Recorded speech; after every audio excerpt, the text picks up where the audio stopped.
Gusto mo bang tatawagan ka kaagad sa inyong minamahal sa buhay o sa inyong partner, girlfriend man o boyfriend?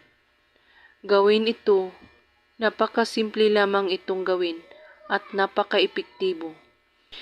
Ihanda mo lang ang isang dahon ng laurel, kandila at ang inyong cellphone.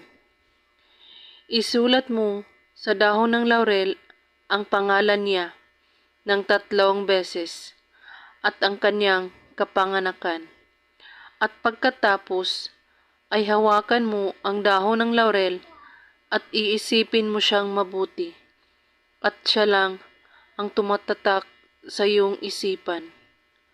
At pagkatapos, banggitin mo ito ng paulit-ulit. Tatawagan mo ako ngayon na mismo. 3 beses mo ito ulit-ulitin habang nakahawak kayo sa dahon ng laurel. At pagkatapos, sunugin ito at ang abo nito ay isaboy sa hangin. Gawin lang ito na may taus-pusong paniniwala at walang ibang iniisip at pagdududa. Gawin ito kahit anong oras at araw. At kung may katanungan po kayo ay magko-comment lang po sa baba. Maraming salamat sa panonood. May God bless us all.